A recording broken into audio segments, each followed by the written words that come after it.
আপোনালোকে চাই আছো অনলাইন হেচ 24 এইটো ভিডিঅ'ত আপোনালোকক মই দেখাবলৈ গৈ আছো যদিহে আপোনালোকে SCERT আন্ডাৰত আপোনালোকে 2 ইয়াৰ্স ডিএলএড কৰিব বিচাৰি আছে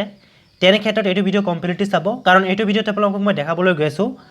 এতে আপোনালোকে SCERT আন্ডাৰত যদি আপোনালোকে ডিএলএড কৰিব বিচাৰি আছে তেনে ক্ষেত্ৰত আপোনালোকে অনলাইন এপ্লিকেশন কৰিব লাগিব আৰু আপোনালোকে অনলাইন এপ্লিকেশন কেনেকৈ কৰিব বা ইয়াৰ ডিটেইলছ সমূহ কি আপোনালোকে কেনেকৈ ফিল আপ কৰিব গোটেইখিনি প্ৰক্ৰিয়া আপোনালোকক এইটো ভিডিঅ'ৰ মাধ্যমে জনাবলৈ চেষ্টা কৰিম বা আপোনালোকক দেখাই দিয়া হ'ব আৰু হাইয়েষ্ট কোৱালিফিকেশন কিমান লাগিব বা মিনিমাম কোৱালিফিকেশন কিমান লাগিব অলৰেডি মই ভিডিঅ' আগবঢ়াইছো যদি আপোনালোকে ভিডিঅ'টো চোৱা নাই ভিডিঅ'টো চাই ল'ব সেইটো ভিডিঅ'ৰ লিংক আপোনালোকৰ ডেসক্ৰিপচনত পাই যাব সো তাৰ পৰা আপোনালোকে ক্লিক কৰি আপোনালোকে ভিডিঅ'টো চাই ল'ব সো এতিয়া আপোনালোকে অনলাইন এপ্লিকেশন কেনেকৈ কৰিব অলৰেডি যেহেতু অনলাইন এপ্লিকেশন আৰম্ভ হৈ গৈছে আৰু মই মৰ্নিংত যেটো মই ভিডিঅ' দিছিলো তাতে তেতিয়া যেহেতু অনলাইন এপ্লিকেশন আৰম্ভ হোৱা নাছিলে সেইকাৰণে আপোনালোকক এইটো দেখাব পৰা নাছিলো কিন্তু এতিয়া অনলাইন এপ্লিকেশন আৰম্ভ হৈ গৈছে সো আপোনালোকে এতিয়া অনলাইন এপ্লিকেশন কৰিব পাৰিব সো কেনেকৈ কৰিব হেতু আপোনালোকে এইটো ভিডিঅ' ডেসক্ৰিপচনত চেক কৰিব তাতে আপোনালোকে SCERT.paid.in বা ৰেজিষ্টাৰ এনেকা এটা লিংক পাব তাতে আপোনালোকে ক্লিক কৰি দিয়াৰ পিছত আপোনাৰ সন্মুখত এনেকৈ আহিব government of Assam office of the director state council of education research and training SCERT Assam so এনেকৈ আহিব সো প্ৰথমে আপোনালোকে দেখা পাইছে ৰেজিষ্ট্ৰেচন ফৰ্ম এই ফৰ্মটো আপোনালোকে ফিল আপ কৰিব লাগিব সম্পূৰ্ণভাৱে আৰু কেনেকৈ ফিল আপ কৰিব লাগিব কি লিখিব লাগিব গোটেইখিনি আপোনালোকক দেখাই আছো সো প্ৰথমে আপোনালোকে দেখা হৈছে name of the candidate so ক্যান্ডিডেটজনৰ নামটো লিখিব লাগিব তাৰ কাৰণে আপোনালোকে এটা ক্লিক কৰিব সিলেক্টত ক্লিক কৰিব যদি আপুনি মিস্টাৰ হয় মিস্টাৰ দিব মিস হলে মিস দিব মিস্টাৰছ হলে মিস্টাৰছ দিব শ্ৰীমতী হলে শ্ৰীমতী দিব আৰু যদি আপুনি আদাৰ্স হয় তেনে ক্ষেত্ৰত আদাৰ্সটো সিলেক্ট কৰি ল'ব সো মই যেটো মিস্টাৰছ হয় সেই কাৰণে মই মিস্টাৰটো দি দিছো সো দিয়াৰ পিছত এতিয়া আপোনালোকে তিনিটা বক্স দেখা পাই আছে সো প্ৰথম যেটো বক্স দেখা পাইছে আপোনাৰ প্ৰথম নামটো লিখিব লিখাৰ পিছত তাৰ পিছত আপোনাৰ মিডল নেম তাৰ পিছত লাষ্ট নেম সাপোজ মোৰ নামটো সাইফুৰ ৰহমান ওকে সো মোৰ দুটা নাম ওকে এটা ফাৰ্স্ট নেম আছে আৰু এটা লাষ্ট নেম আছে সো ফাৰ্স্ট নেমত মোৰ নামৰ প্ৰথম যিখিনি আছে সেইখিনি পৰিব তো এইখিনি লিখি আছো সো মোৰ নামটো লিখিলো এতিয়া লাষ্ট নেম যেটো আছে মই লাষ্ট নেমটো লিখি দি আছো সো আপোনাৰ নামটো যদি দুটা হয় তেনেহলে দুটা খণ্ডত ভাগ কৰি দিব ফাৰ্স্ট আৰু লাষ্ট যদি আৰু তিনিটা যদি হয় তেনে ক্ষেত্ৰত মিডলত বহাই দি আপোনালোকে এটা মিলাই ল'ব সো লোৱাৰ পিছত এতিয়া আপোনালোকে দেখা পাই আছে এটা আপোনালোকে যেটো নামটো লিখিব আপোনালোকৰ মেট্ৰিকুলেশ্যন সাৰ্টিফিকেটত যিদৰে আপোনাৰ নামটো লিখা আছে সেই হিচাপে আপোনাৰ নামটো লিখিব লাগিব সো লিখাৰ পিছত এতিয়া আপোনালোকে দেখা পাইছে ফাদাৰ্স বা গাৰ্ডিয়ানছ নেম অৰ্থাৎ এতিয়া আপোনাৰ ফাদাৰ্সৰ নামটো ইন্টাৰ কৰিব এইটো বক্সত শুদ্ধকৈ ইন্টাৰ কৰিব ইন্টাৰ কৰি দিয়াৰ পিছত এতিয়া আপোনালোকে দেখা পাইছে মাদাৰ্স নেম এইটো বক্সত আপোনাৰ মাদাৰ্সৰ নামটো লিখি দিব দিয়াৰ পিছত এতিয়া আপোনালোকে দেখা পাইছে জেন্ডাৰ আপুনি ইয়াতে ক্লিক কৰিব সিলেক্টত ক্লিক কৰি দিয়াৰ পিছত আপুনি যদি পুৰুষ হয় তেনে ক্ষেত্ৰত মেল দিব আৰু যদি মহিলা হয় তেনে ক্ষেত্ৰত ফিমেল দিব আৰু যদি ট্ৰান্সজেন্ডাৰ হয় অৰ্থাৎ যদি আপুনি তৃতীয় লিংগ যদি হয় তেনে ক্ষেত্ৰত আপোনালোকে ট্ৰান্সজেন্ডাৰটো সিলেক্ট কৰি ল'ব ওকে সো লোৱাৰ পিছত এতিয়া আপোনালোকে দেখা পাইছে ক্যাটেগৰী আপুনি ইয়াতে ক্লিক কৰিব সিলেক্টত ক্লিক কৰি দিয়াৰ পিছত আপুনি কোনটো ক্যাটেগৰী হয় যদি আপুনি জেনাৰেল হয় তেনে ক্ষেত্ৰত জেনাৰেল দি দিব যদি আপুনি OBC বা MOBC বা SC বা ST হিল বা STP অৰ্থাৎ এইকেইটা যদি আপোনাৰ কোনটো কাষ্টৰ ক্যাটেগৰী হয় আপুনি হে আপোনাৰ নিজৰটো আপুনি সিলেক্ট কৰি ল'ব লোৱাৰ পিছত এতিয়া আপুনি ডেট অফ বাৰ্থটো সিলেক্ট কৰি ল'ব লাগিব তাৰ কাৰণে আপোনালোকে দেখা পাইছে ডেট অফ বাৰ্থ আপুনি এটি ক্লিক কৰিব ক্লিক কৰি দিয়াৰ পিছত আপোনাৰ সন্মুখত ক্যালেন্ডাৰ ওলাই আহিব সো আপুনি এতে কি কৰিব প্ৰথমে আপোনাৰ এটা ইয়াৰটো সিলেক্ট কৰি ল'ব ওকে সো আপোনাৰ জন্মৰ ইয়াৰটো আপুনি সিলেক্ট কৰি ল'ব তো জন্মৰ ইয়াৰটো সিলেক্ট কৰি লোৱাৰ পিছত আপুনি মান্থটো সিলেক্ট কৰি ল'ব লাগিব আপোনাৰ জন্মৰ মান্থ কোনটো হয় আপুনি মান্থটো সিলেক্ট কৰি ল'ব লোৱাৰ পিছত আপুনি ডেটটো সিলেক্ট কৰি ল'ব লাগিব ওকে এতিয়া আপুনি ডেটটো সিলেক্ট কৰি ল'ব সাপোজ মই এটো দি দিছো সো ডেটটো সিলেক্ট কৰি লোৱাৰ পিছত এতিয়া আপোনালোকে দেখা পাই আছে 20 ইয়াৰ্স অৰ্থাৎ আপোনাৰ এজ অন অৰ্থাৎ 1 জুলাই 2020 লৈকে আপোনাৰ জন্মৰ তাৰিখটো কিমান হয় হেতু ক্যালকুলেট অটোমেটিক হিচাপে এতে ডিটেক্ট কৰি ল'ব সো আপুনি একো কৰিব নালাগে এতিয়া আপুনি কি কৰিব লাগিব কোৱালিফিকেশন আপুনি দিব লাগিব তাৰ কাৰণে ক্লিক কৰিব সিলেক্টত তো সিলেক্ট কৰি দিয়াৰ পিছত এটা আপোনাৰ দুটা অপচন আহিব সো এটা হৈছে HS পাস অৰ্থাৎ যদি আপুনি পাস আউট হৈছে অলৰেডি তেনে ক্ষেত্ৰত আপুনি HS পাস দিব ওকে আৰু এটা আছে HS এপিয়াৰিং অৰ্থাৎ আৰু যেটো আমাৰ অপচন আছে এপিয়াৰিং অৰ্থাৎ যিসকলে এইবাৰ SSLC HS দিব তাৰ মানে এক্সাম ওকে অৰ্থাৎ বা তেওঁলোকে দি আছে তেওঁলোকে এপ্লাই কৰিব পাৰিব মই যেটো মৰ্নিংত ভিডিঅ' দিছো তাতে কিন্তু আপোনালোক কোৱা হৈছে যিসকলে এবাৰ HS দিব অৰ্থাৎ হাই সেকেন্ডাৰী পৰীক্ষা দিব তেওঁলোকো এপ্লাই কৰিব পাৰিব তেওঁলোকে এপিয়াৰিং দেখাই তেওঁলোকে এপ্লাই কৰিব পাৰিব বাট যেটো আমাৰ পৰীক্ষা হয় পৰীক্ষা অনুষ্ঠিত হোৱাৰ আগতে তেওঁলোকে মাৰ্কশিটটো কিন্তু তেওঁলোকে সাবমিট কৰিব লাগিব সো বহুত টাইম আছে সো আপোনালোকে তাৰ আগতে ৰিজাল্টটো পাই যাব সেইকাৰণে যিসকলে এইচএস পাস কৰিছে সৰি তেওঁলোকে এবাৰ যিসকলে এইচএস পৰীক্ষা দি আছে তেওঁলোকে যদি ইচ্ছা কৰে তেওঁলোকে এপ্লাই কৰিব পাৰিব তেওঁলোকৰ কাৰণে এটো এইচএস এপিয়াৰিং যেটো অপচন আছে এইটো সিলেক্ট কৰি ল'ব ওকে মই যেহেতু এইচএস পাস সেইকাৰণে মই এইচএস পাসটো মই সিলেক্ট কৰি লৈছো লোৱাৰ পিছত এতিয়া আপোনাৰ মোবাইল নাম্বাৰটো ইন্টাৰ কৰিব so valid mobile number inter কৰিব আপোনাৰ মোবাইলত ওটিপি যাব আৰু ভেৰিফাই কৰা হ'ব সো মোবাইল নাম্বাৰ ইন্টাৰ কৰি দিয়াৰ পিছত আপুনি ইয়াতে ইমেইল আইডি দিব পাৰে সো দিয়াৰ পিছত আপুনি কি কৰিব গটিখিনি বস্তু আপুনি ফিল আপ কৰি লোৱাৰ পিছত আপুনি প্ৰসিড বাটনটো ক্লিক কৰিব সো মই গটিখিনি বস্তু ফিল আপ কৰি আছো তো যেতিয়া আপুনি প্ৰসিড বাটনটো ক্লিক কৰিব আপোনাৰ যেটো মোবাইল নাম্বাৰ ইন্টাৰ কৰিছে সেই মোবাইল নাম্বাৰত ওটিপি যাব আপুনি ওটিপিটো এটো বহাই দিব ওকে সো মোৰ মোবাইলত ওটিপি আহি গৈছে মই ওটিপিটো বহাই দি আছো সো ওটিপিটো আহি গৈছে এতিয়া আপুনি কি কৰিব ওটিপিটো বহাই দিয়াৰ পিছত আপুনি সাবমিট বাটনটো ক্লিক কৰিব তো যেতিয়া আপুনি সাবমিট বাটনটো ক্লিক কৰিব আপোনাৰ ৰেজিষ্ট্ৰেচন সম্পূৰ্ণ হৈ গৈছে এতিয়া আপুনি বাকি ডিটেইলছখিনি আপুনি ফিল আপ কৰিব লাগিব এতিয়া আপোনালোকে দেখা পাইছে পাৰ্সোনাল ডিটেইলছখিনি আপোনাৰ সম্পূৰ্ণভাৱে ফিল আপ হৈ গৈছে এতিয়া আপোনালোকে কমিউনিকেশ্যন এড্ৰেছ আপুনি ফিল আপ কৰিব লাগিব তাৰপিছত আপোনালোকে দেখা পাইছে ইয়াতে সো এইখিনি বস্তু আপুনি ফিল আপ কৰিব লাগিব সো ফিল আপ কেনেকৈ কৰিব গতিকে আপোনালোকক জনাই আছো এতিয়া আপোনালোকে এইখিনি বস্তু আপোনালোকৰ ফিল আপ কৰাই থাকিব আপুনি একো কৰিব নালাগে স্ক্ৰল ডাউন কৰিব ডাউন কৰাৰ পিছত এতিয়া আপোনালোকে দেখা পাইছে কমিউনিকেশ্যন ডিটেইলছ আপুনি কমিউনিকেশ্যন ডিটেইলছ দিব লাগিব ষ্ট্ৰীট বা এৰিয়া অৰ্থাৎ আপোনালোকৰ ভিলেজৰ নামটো দিব পাৰে কোনো ধৰণৰ প্ৰবলেম নাই কিন্তু এটো নিদিলেও কোনো ধৰণৰ প্ৰবলেম নাই এতিয়া সিটি টাউন বা ভিলেজ আপোনাৰ ভিলেজৰ নামটো ইন্টাৰ কৰিব সো মই ভিলেজৰ নামটো মই ইন্টাৰ কৰি আছো সো ভিলেজৰ নামটো ইন্টাৰ কৰি দিয়াৰ পিছত এতিয়া আপুনি পোষ্ট অফিসটো দিব লাগিব সো পোষ্ট অফিসটো দিয়াৰ পিছত আপুনি ডিস্ট্ৰিক্টটো সিলেক্ট কৰি ল'ব তাৰ কাৰণে এটা সিলেক্টত ক্লিক কৰিব সিলেক্টত ক্লিক কৰি দিয়াৰ পিছত আপোনাৰ ডিস্ট্ৰিক্টটো আপুনি সিলেক্ট কৰি ল'ব সো ডিস্ট্ৰিক্টটো সিলেক্ট কৰি লোৱাৰ পিছত আপুনি পুলিশ ষ্টেচন সিলেক্ট কৰি ল'ব লাগিব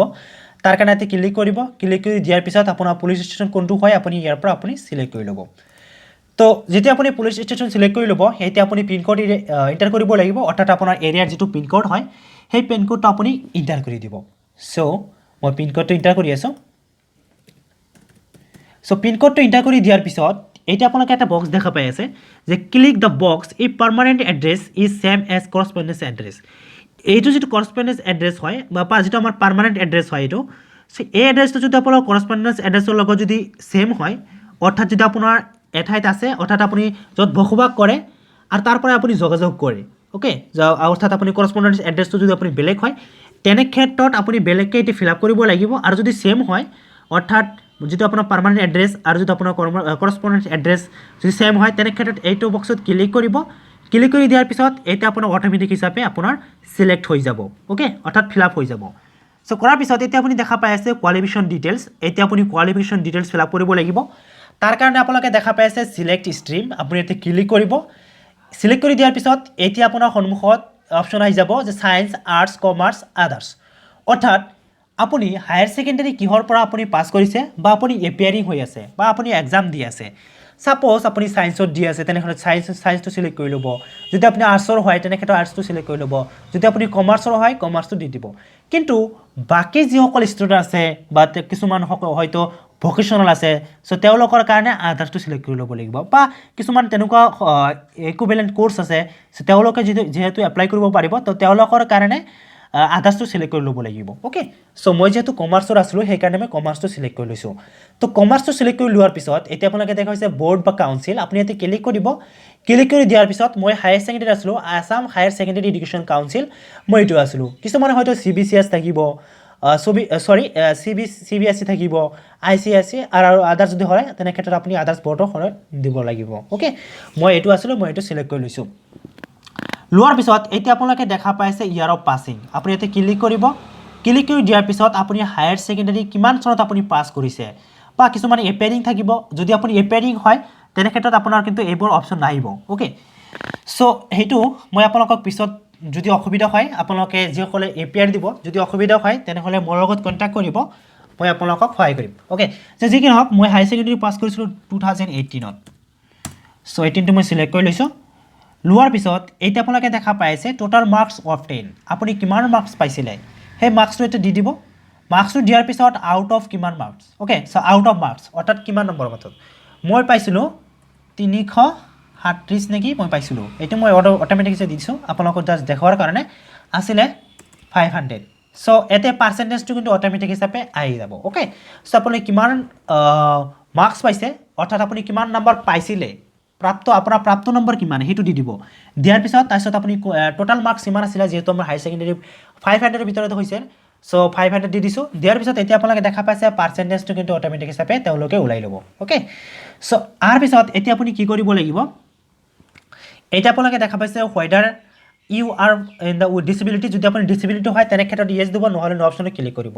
ক্লিক কৰি দিয়াৰ পিছত এটা আপোনালোকে দেখা হৈছে সাবমিট এন্ড প্ৰসিড এইটো বটনত ক্লিক কৰিব তো যেতিয়া আপুনি সাবমিট এন্ড প্ৰসিড বটনটো ক্লিক কৰিব এটা আপোনালোকে দেখা পাইছে আৰ ইউ শিওৰ আপুনি কি কৰিব ইয়েস বটনটোত ক্লিক কৰিব যদি গটিখিনি শুদ্ধ আছে তেনে ক্ষেত্ৰত আপুনি কি কৰিব ইয়েস বটনটোত ক্লিক কৰিব তো যেতিয়া আপুনি ইয়েস বটনটোত ক্লিক কৰিব এটা আপোনালোকে দেখা পাই আছে venue of free entry test অৰ্থাৎ আপুনি কোড আপুনি এক্সাম দিব বিচাৰে হেতু আপুনি সিলেক্ট কৰি ল'ব লাগিব সো তাৰ কাৰণে এটা আপোনালোকে দেখা পাইছে select district to appear in pre entry test আপুনি এতে ক্লিক কৰিব ক্লিক কৰি দিয়াৰ পিছত মই আপোনালোকক সকলোকে সাজেষ্ট কৰিম আপোনালোকৰ নিজৰ নিজৰ ডিস্ট্ৰিক্টতে দি দিব যেহেতু সুবিধা আছে সো আপুনি নিজৰ নিজৰ ডিস্ট্ৰিক্টতে দি দিব সো মই যেহেতু মই বঙাইগাঁৱৰ হয় মই বঙাইগাঁও ডিস্ট্ৰিক্টৰ হয় সেইকাৰণে মই বঙাইগাঁৱতে এক্সাম দিম হয় সেইকাৰণে মই বঙাইগাঁৱটো সিলেক্ট কৰি লৈছোঁ ওকে তো বঙাইগাঁৱতে সিলেক্ট কৰি লোৱাৰ পিছত এইটা আপোনালোকে দেখা পাই আছে এতে কিন্তু আহি গৈছে দুটা অপচন আহি গৈছে এটা আপোনালোকে চাব পাৰি আছে please select teacher education institution study D El Ed course so আপুনি কোড অৰ্থাৎ আপোনালোকে যদি সিট পায় তেনে ক্ষেত্ৰত আপুনি কোড আপুনি ষ্টাডি কৰিব হেতু আপোনালোকৰ এতে অপচন দি দিছে আপুনি চয়েস কৰি ল'ব পাৰিব অৰ্থাৎ এটা দিয়া হৈছে ডিএড বঙাইগাঁও আছে তাৰপিছত নৰ্মাল স্কুল আছে সো দুটাত আমাৰ ডিএলএড শিক্ষা দিয়া হয় আমাৰ ডিস্ট্ৰিক্টৰ সো আপুনি এনেকৈ আপুনি সিলেক্ট কৰি ল'ব পাৰিব ওকে সো মাল্টিপল অপচন দিয়া হৈছে আপুনি সিলেক্ট কৰি ল'ব পাৰিব সো মই সাপোজ মই সিলেক্ট কৰি লৈছোঁ তো দুটাই মই সিলেক্ট কৰি লৈছোঁ লোৱাৰ পিছত সো এতে আপোনালোকে দুইটা সিলেক্ট কৰি ল'ব ওকে যেহেতু আপোনালোকৰ চান্সটো বেছি হৈ যাব যেতিয়া আপুনি দুটা সিলেক্ট কৰি ল'ব ন আপোনাৰ চান্সটো বেছি হৈ যাব সো সেইকাৰণে আপুনি কি কৰিব দুটাই সিলেক্ট কৰি ল'ব তো সিলেক্ট কৰি লৈছোঁ আপোনাৰটো বেলেগ থাকিব পাৰে বা আপোনাৰ তিনিটা থাকিব পাৰে মেবি সো এতিয়া আপুনি কি কৰিব সাবমিট এণ্ড প্ৰসিড বটনটো ক্লিক কৰিব তো যেতিয়া আপুনি সাবমিট এণ্ড প্ৰসিড বটনটো ক্লিক কৰিব আৰ ইউ শিওৰ আপোনাৰ এনেকৈ আহিব আপুনি ইয়েস বটনটো ক্লিক কৰিব তো যেতিয়া আপুনি ইয়েস বটনটো ক্লিক কৰিব এটা আপোনালোকে দেখা পায় এতিয়া মই যেহেতু দুটাই মই সিলেক্ট কৰি লৈছোঁ এতিয়া আপুনি প্ৰিফাৰেন্স দিব লাগিব আপুনি কোনটো প্ৰিফাৰেন্স দিব বিচাৰি আছে সাপোজ মই নৰ্মাল স্কুল মই এইটো প্ৰিফাৰেন্সটো দিম সেইকাৰণে মই এইটো সিলেক্ট কৰি লৈছোঁ ওকে নৰ্মাল স্কুল বঙাইগাঁও তাৰপিছত 2 নম্বৰ প্ৰিফাৰেন্সটো এইটো অট'মেটিক হিচাপে আহি যাব আপুনি 2 নম্বৰ প্ৰিফাৰেন্সটো দি দিব দিয়াৰ পিছত এতিয়া আপুনি কি কৰিব সাবমিট বটনটো ক্লিক কৰিব তো আপোনাৰ সন্মুখত এনেকৈ আহিব প্ৰিফাৰেন্স অৰ্ডাৰ প্ৰিভিউ আছে আপোনাৰ সন্মুখত এনেকৈ আহিব আপুনি কনফাৰ্ম বটনটোত ক্লিক কৰিব সো যেতিয়া আপুনি কনফাৰ্ম বটনটো ক্লিক কৰিব আপোনাৰ সন্মুখত আৰু আহিব আৰ ইউ শিওৰ আপুনি ইয়েস বটনটো ক্লিক কৰিব তো যেতিয়া আপুনি ইয়েস বটনটো ক্লিক কৰিব এতিয়া আপুনি ডকুমেন্টছ আপলোড কৰিব লাগিব সো ডকুমেন্টছ কেনেকৈ আপলোড কৰিব এতে আপোনালোকে পাছপোৰ্ট আকাৰৰ এটা ফটো আপুনি এটা আপলোড কৰি দিব আপলোড কৰি দিয়াৰ পিছত এতিয়া আপুনি এটা সিগনেচাৰ আপলোড কৰি দিব সো সিগনেচাৰ আপলোড কৰি দিয়াৰ পিছত আপুনি এতে মাৰ্কশ্বিট আপলোড কৰিব লাগিব সো আপলোড কেনেকৈ কৰিব এতিয়া সাপোজ আপোনালোকক মই দেখাই আছোঁ ফটোটো আপোনালোকে আপলোড কৰি দেখাই আছোঁ সো ফটো আপলোড কৰাৰ কাৰণে আপোনালোকে আপলোড বটনটো ক্লিক কৰিব ক্লিক কৰি দিয়াৰ পিছত আপোনাৰ ফটোটোত আপুনি এতে ডাইৰেক্ট এনেকৈ আপোনাৰ সন্মুখত এনেকৈ আহিব আপুনি জাষ্ট আপলোড বটনটো ক্লিক কৰিব সো যেতিয়া আপুনি আপলোড বটনটো ক্লিক কৰিব এটা আপোনালোকে দেখা পাই আছে আপলোড সাকসেস হৈ গৈছে আৰু আপোনাৰ সাকসেস হৈছে নে এটা আপুনি কেনেকৈ চেক কৰিব আপোনালোকে দেখা পাই আছে ব্লু যেটো আছে ভিউ হেতু কিন্তু আমাৰ ব্ৰাইটটো বাঢ়ি গৈছে সো এতিয়া আপুনি চেক কৰিব পাৰিব আপুনি ভিউত ক্লিক কৰি আপুনি চাব পাৰিব আপোনাৰ ফটোটো আপলোড হৈছে নে নাই ওকে সো এনেকৈ আপুনি আপলোড কৰিব লাগিব ওকে সো এতিয়া আপুনি সিগনেচাৰ আপলোড কৰিব লাগিব সো গতিকে আপোনালোকে আপলোড কৰি দিয়াৰ পিছত এতিয়া আপোনালোকে দেখা পাইছে প্ৰিভিউ এটা অপচন আহি যাব আপুনি প্ৰিভিউ অপচনটোত ক্লিক কৰিব সো যেতিয়া আপুনি প্ৰিভিউ অপচনটো ক্লিক কৰিব আপোনাৰ যিখিনি ডিটেইলছ আপুনি ফিল আপ কৰিলে গোটেইখিনি এটা শ্ব' কৰিব সো আপুনি ভালদৰে একবাৰ চেক কৰি ল'ব সো গোটেইখিনি আপুনি চেক কৰি লোৱাৰ পিছত এতিয়া আপোনালোকে দেখা পাই আছে এটা বক্স দেখা পাব আই হিয়াৰ বাই ডিক্লাৰ সো আপুনি এতে ক্লিক বক্সত ক্লিক কৰি দিব ক্লিক কৰি দিয়াৰ পিছত এতিয়া আপুনি দেখা পাইছে কনফাৰ্ম এইটো বটনত ক্লিক কৰিব এইটো বটন যেতিয়া ক্লিক কৰিব এতিয়া আপোনালোকে দেখা পাইছে please check and confirm that details before submitting data on submitted cannot be change অৰ্থাৎ আপোনালোকে কনফাৰ্ম হ'ব লাগিব যে আপোনাৰ গোটেইখিনি ডিটেইলছ ঠিক আছে নে নাই মোৰ যেহেতু ঠিক আছে সেইকাৰণে মই কি কৰিম অকে বটনটো ক্লিক কৰি দিম সো অকে বটনটো ক্লিক কৰি দিয়াৰ পিছত এইটা আপোনালোকে পেমেন্ট কৰিব লাগিব আপোনালোকে অনলাইন পেমেন্ট কৰিব লাগিব সো এতিয়া পেমেন্ট কৰাৰ কাৰণে আপুনি কি কৰিব মেক পেমেন্ট যেটো অপচন দেখা পাই আছে আপোনালোকে 600 টাকা আপুনি পেমেন্ট কৰিব লাগিব 600 रुपीस আপুনি পেমেন্ট কৰিব লাগিব ওকে সো আৰু এটা আপোনালোকে পেমেন্টটো আপুনি অনলাইন মাধ্যমত কৰিব লাগিব সো পেমেন্ট কৰাৰ কাৰণে আপুনি কি কৰিব মেক পেমেন্ট যেটো অপচন আছে তাতে ক্লিক কৰিব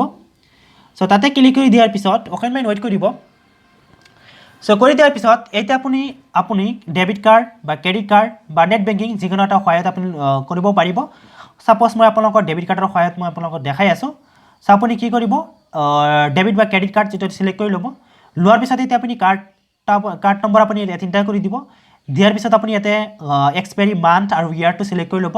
তাৰ সিভিভি নম্বৰ দিব দিয়াৰ পিছত আপুনি নেম অন কাৰ্ড এটো দি দিব আপোনাৰ নামটো এতে লিখিব অৰ্থাৎ কাৰ্ডৰ যেটো আপোনাৰ নামটো লিখা আছে দিয়াৰ পিছত আপুনি প্ৰসিড বাটনটো ক্লিক কৰিব আৰু আপোনাৰ মোবাইলত ওটিপি যাব পইচাটো ৰিডাক্ট কৰাৰ কাৰণে আপুনি ওটিপিটো বহাই দিয়াৰ পিছত আপোনাৰ যেতিয়া আপুনি পেমেন্টটো সম্পূৰ্ণ হৈ যাব আপোনাৰ ৰিসিপ্টটো ডাউনলোড কৰিব পাৰিব সো এইটো আছিল ভিডিওটো যদি ভিডিওটো ভাল লাগিলে লাইক কৰিব আৰু চেনেলটো সাবস্ক্ৰাইব কৰি ৰাখিব এনেকুৱা ধৰণৰ ভিডিও পোৱাৰ বাবে যদি কিবা কনফিউজন আছে নিশ্চয় আপোনালোকে কমেন্ট কৰি জনাব মই তাৰ ওপৰত ভিডিও দিবলৈ চেষ্টা কৰিম সো ৰাখিছো কাৰণে